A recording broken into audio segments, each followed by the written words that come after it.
അവൻ വാതിൽക്കൽ എത്തിയപ്പോൾ ശ്രീലക്ഷ്മി അവനെ വിളിച്ചുകൊണ്ട് അവനടുത്തേക്ക് ഓടിയെത്തിയിരുന്നു. എന്തിനാടോ ഓടുന്നേ? ഞാൻ പോയില്ലല്ലോ. 1 മിനിറ്റോ 1 വർഷമോ വേണമെങ്കിലും ഞാൻ ഇവിടെ നിൽക്കാം. സീരിയസ് മൂഡ് മാറ്റി ഋഷിൻ ചിരിച്ചുകൊണ്ട് പറഞ്ഞു. അവൻ പറഞ്ഞത് കേട്ട് ശ്രീലക്ഷ്മിയുടെ മുഖം ചുവന്നു. അവൾ ചോദിക്കാൻ വന്ന കാര്യം മറന്ന് മുരടനക്കി.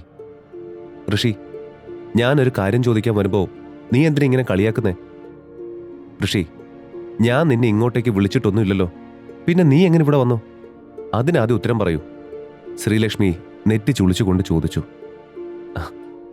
സർപ്രൈസ്? എന്താ, ഇഷ്ടമായില്ലേ? നീ നടത്തുന്ന പരിപാടി എങ്ങനെ നടക്കുന്നു എന്ന് കാണാൻ വന്നതാ. ഋഷിൻ പകുതി സത്യവും പകുതി നുണയും പറഞ്ഞു. നീ വന്നതുകൊണ്ട് ഇവിടെ നടന്ന പ്രശ്നം നിനക്ക് മനസ്സിലായല്ലോ. പക്ഷേ അഞ്ജലി വരുന്നതിന് മുന്നേ നീ സത്യം മുഴുവൻ അറിയുന്ന പോലെയാണല്ലോ സംസാരിച്ചത്. അപ്പോ അത് ചെയ്തത് സിദ്ധാർത്ഥാണെന്ന് നിനക്ക് നേരത്തെ അറിയാമായിരുന്നു അല്ലേ? അവൾ അടുത്ത ചോദ്യം ചോദിച്ചു. നീ എന്താണോ ഇങ്ങനെ പോലീസുകാരെ പോലെ കൊച്ചൻ ചെയ്യുന്നേ? നിനക്ക് ഓവർ തിങ്കിങ് കുറച്ച് കൂടിയിട്ടുണ്ട് കേട്ടോ. ഇനി ഇവളെ വിശ്വസിക്കാവുന്ന എന്തെങ്കിലും പറഞ്ഞ് മാനേജ് ചെയ്യണമല്ലോ. ഋഷിൻ, യൂസ് യുവർ ബ്രെയിൻ, പെട്ടെന്ന് ആലോചിക്ക്. ഋഷിൻ മനസ്സിൽ വിലപിച്ചു. എന്താ ഋഷി ആലോചിച്ച് നിൽക്കുന്നേ? ചോദിച്ചത് മനസ്സിലായില്ലേ? ഓ, അത് നിന്റെ മുത്തശ്ശി മഹാദേവി വർമ്മയ്ക്ക് മാത്രം അറിയാവുന്ന സീക്രട്ട് ആണെന്നുള്ളത് നിന്റെ തെറ്റിദ്ധാരണയാണ്. കൊച്ചു പിള്ളേർക്ക് പോലും മനസ്സിലാവും. അവിടെയുള്ള സാമാന്യ ബുദ്ധിയുള്ളവർക്കെല്ലാം മുന്നേ അറിയാവുന്ന കാര്യമാണത്. സിദ്ധാർത്ഥ് മാത്രമേ ആ പണി ചെയ്യുള്ളൂന്ന്. അല്ലാന്ന് നിനക്ക് തോന്നുന്നുണ്ടോ? പിന്നെ ആരും പറയില്ല എന്നേ ഉള്ളൂ. നിന്റെ മുത്തശ്ശിയുടെ ഗുഡ് ബുക്കിൽ നിന്ന് താനം പോവുമെന്ന് വിചാരിച്ച് നിങ്ങൾ ആരും ഒന്നും മിണ്ടില്ല. ഋഷിൻ പറഞ്ഞു. നീ പറഞ്ഞത് ശരിയാണ്. ശ്രീലക്ഷ്മിയും സമ്മതിച്ചു. അവൾ വീണ്ടും എന്തെങ്കിലും പറയും മുൻപ് ഋഷിയുടെ ഫോൺ റിങ് ചെയ്തു. ഹാവു, ശ്രീലി ഇനിയും ചോദ്യങ്ങൾ ചോദിക്കും മുമ്പേ കോൾ വന്നത് നന്നായി. എന്റെ സാറാ വിളിച്ചത്. ഞാൻ പോവാൻ ലേറ്റായി. പോകുക കേട്ടോ, ബൈ. അവൾക്ക് സംസാരിക്കാൻ ഒരു ഗ്യാപ്പ് കൊടുക്കാതെ അതും പറഞ്ഞ് ഋഷി വേഗം അവിടെ നിന്ന് പോയി. ചോദിച്ചില്ല, അതിനിടയ്ക്ക് മുങ്ങിയത് കണ്ടോ? നിന്നെ ഞാൻ എടുത്തോളാം ഋഷി. ശ്രീലക്ഷ്മി അവൻ പോകുന്നത് നോക്കി മനസ്സിൽ വിചാരിച്ചു. പ്രയാഗയായിരുന്നു അല്പം മുമ്പേ അവനെ വിളിച്ചത്. കോൾ വന്നപ്പോൾ കാര്യമായി ഒന്നും തന്നെ ഋഷിക്ക് സംസാരിക്കാൻ കഴിഞ്ഞിരുന്നില്ല. അതുകൊണ്ട് അവൻ പ്രയാഗയ്ക്ക് ഡയൽ ചെയ്ത് ഫോൺ എടുത്ത് ചെവിയോട് ചേർത്തു. പറയൂ പ്രയാഗ, എന്തിനാ പെട്ടെന്ന് എന്നെ വിളിച്ചത്? എന്തെങ്കിലും സഹായം വേണമായിരുന്നോ? ഋഷി ശാന്തമായ സ്വരത്തിൽ അവളോട് ചോദിച്ചു. അതെ ഋഷിൻ, എനിക്കിപ്പോ തന്റെ ഒരു സഹായം വേണം. താനിപ്പോ ഫ്രീ ആണോ? അത് ചോദിക്കുമ്പോൾ പ്രയാഗയുടെ ശബ്ദത്തിൽ കലർന്ന പരിഭ്രമം ഋഷി ശ്രദ്ധിച്ചു. താൻ എവിടെയാ? ഋഷി പെട്ടെന്ന് തന്നെ പ്രയാഗയോട് ചോദിച്ചു. ഞാൻ ഷോപ്പിൽ തന്നെയുണ്ട് ഋഷി. ഇഫ് യു ഡോണ്ട് മൈൻഡ് ഒന്ന് പെട്ടെന്ന് വരാവോ? ഉടനെ തന്നെ പ്രയാഗ അവനോട് പറഞ്ഞു. ഞാൻ 20 മിനിറ്റിനുള്ളിൽ അവിടെ എത്തും. ഋഷി തന്റെ വാച്ചിൽ നോക്കി പറഞ്ഞു. പറഞ്ഞതിലും 5 മിനിറ്റ് നേരത്തെ ഋഷി പ്രയാഗയുടെ ജ്വല്ലറിയിലെത്തിയിരുന്നു. ഷോപ്പിനുള്ളിലേക്ക് നടന്നതും ആരൊക്കെയോ അവിടെ കൂടി നിന്ന് എന്തോ കാര്യമായ ചർച്ചയിൽ ഏർപ്പെട്ടതായിരുന്നു ഋഷി കണ്ടത്. ഇത് ഉറപ്പായും ഡ്യൂപ്ലിക്കേറ്റ് ആണ്.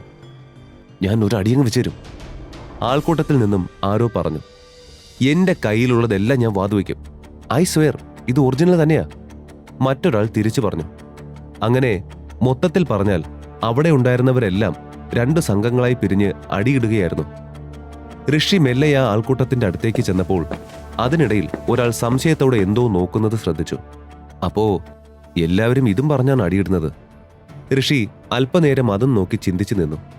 കുറച്ചുകൂടി മുന്നോട്ട് വന്നപ്പോൾ അതൊരു പെയിന്റിംഗ് ആയിരുന്നു. അതാണ് എന്റെ അച്ഛൻ വേണുഗോപാൽ.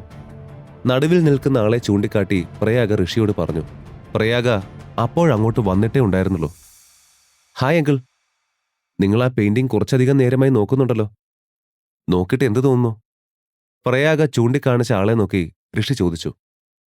താൻ നിൽക്കുന്നിടത്തു നിന്നും പെയിന്റിംഗ് പൂർണ്ണമായി കാണാൻ കഴിഞ്ഞില്ലെങ്കിലും അതൊരു ലാൻഡ്സ്കേപ്പ് സീനാണെന്ന് മാത്രമേ ഋഷിക്ക് മനസ്സിലായി. ആ രംഗത്ത് ഏറെ പ്രശസ്തനായ വേണുഗോപാലിന്റെ പേരും ഋഷി എവിടെയെല്ലാമോ കേട്ടിരുന്നു.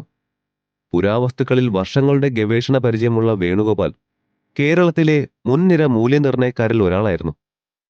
ഒരു വസ്തുവിന് എത്ര പഴക്കമുണ്ടെന്ന് അതിനെ നോക്കി ഏകദേശമെല്ലാം പറയാൻ അദ്ദേഹത്തിന് കഴിവുണ്ടായിരുന്നു. ഇപ്പോഴാണ് അയാൾ പ്രയാഗയുടെ അച്ഛനാണെന്ന സത്യം ഋഷി തിരിച്ചറിഞ്ഞത്. ജസ്റ്റ് ഒരു പെയിന്റിങ്ങിനെ ചൊല്ലി ഇദ്ദേഹം ഇത്രയും ആശ്ചര്യപ്പെട്ടിരിക്കുന്നു. ഋഷി അമ്പരന്നുകൊണ്ട് ഓർത്തു. സർ, ഇത് ശരിക്കും വലിയ പഴക്കമുള്ള പെയിന്റിംഗ് ആണോ? ഋഷി ചോദിച്ചത് കേട്ട് എല്ലാവരും സംശയത്തോടെ അവനെ തിരിഞ്ഞു നോക്കി. ഹലോ മിസ്റ്റർ വേണുഗോപാൽ, നിങ്ങൾക്ക് ഈ വക ഒറിജിനൽ ഐറ്റംസിനോട് ഒരു കമ്പമുണ്ടെന്ന് കേട്ടതുകൊണ്ടാ ഇതുമായി ഞാൻ ഇങ്ങോട്ട് വന്നത്. നിങ്ങൾക്ക് ഇതുമായി ബന്ധപ്പെട്ട എന്തെങ്കിലും ചോദ്യങ്ങൾ ഉണ്ടെങ്കിൽ ചോദിക്കാൻ മടിക്കരുത്. ഇഷ്ടമായില്ലെങ്കിൽ പറയാനും മടിക്കരുത്. ഞാൻ ഇത് വേറെ കടയിൽ കൊണ്ടുപോയി കൊടുക്കാം. ഈ ടൗണിൽ നിങ്ങളുടെ കട മാത്രമല്ല ഉള്ളത്. ആ പെയിന്റിങ്ങിന്റെ ഉടമ പെട്ടെന്ന് പറഞ്ഞു. കഴിഞ്ഞ തവണ മുത്തുമാല വിൽക്കാൻ എത്തിയയാളും സെയിം രീതിയിൽ സംസാരിച്ചിരുന്നു. അതുകൊണ്ട് ഇത്തവണ പ്രയാഗ മാത്രമല്ല, അവിടെയുള്ള ജനക്കൂട്ടം മുഴുവനും ആ പെയിന്റിംഗ് വ്യാജമാണെന്ന അനുമാനത്തിലെത്തി. ഏയ് പ്ലീസ്, എനിക്ക് കുറച്ച് സമയം തരൂ. എന്തിനാ ഇത്ര തിടുക്കം കാണിക്കുന്നത്? ഞാൻ ഈ പെയിന്റിംഗ് വാങ്ങില്ല എന്ന് പറഞ്ഞില്ലല്ലോ. അതിനു മുൻപായി ഇത് ഒറിജിനലാണോ അല്ലയോ എന്ന് എനിക്കറിയണം. വീണ്ടും പെയിന്റിങ്ങിലേക്ക് നോക്കിക്കൊണ്ട് വേണുഗോപാൽ പറഞ്ഞു. അത് തനിക്ക് കണ്ടുപിടിക്കാൻ പറ്റുന്നില്ലേ വേണു? കൂട്ടത്തിൽ അയാളുടെ ഒരു സുഹൃത്ത് ചോദിച്ചു. ദൃശ്യങ്ങൾ നോക്കുമ്പോ ഇത് 17-ാം നൂറ്റാണ്ടിലെ ഒരു ഡച്ച് ലാൻഡ്സ്കേപ്പ് പോലെ തോന്നുന്നുണ്ട്. പക്ഷേ ആരാണിത് വരച്ചതെന്ന് എനിക്ക് കണ്ടെത്താൻ കഴിഞ്ഞിട്ടില്ല. ഇതിലെന്തൊക്കെയോ ശരിയാവാത്തതുണ്ട്. വേണുഗോപാൽ വീണ്ടും ചിന്തിച്ചുകൊണ്ട് പറഞ്ഞു. അപ്പോ ഇത് ഡ്യൂപ്ലിക്കേറ്റ് ആണെന്നാണോ പറയുന്നത്? പെയിന്റിങ്ങിന്റെ ഉടമസ്ഥൻ ദേഷ്യത്തോടെ ചോദിച്ചു. ഒരുപക്ഷെ ആവാം. കാലം അങ്ങനെയാണല്ലോ.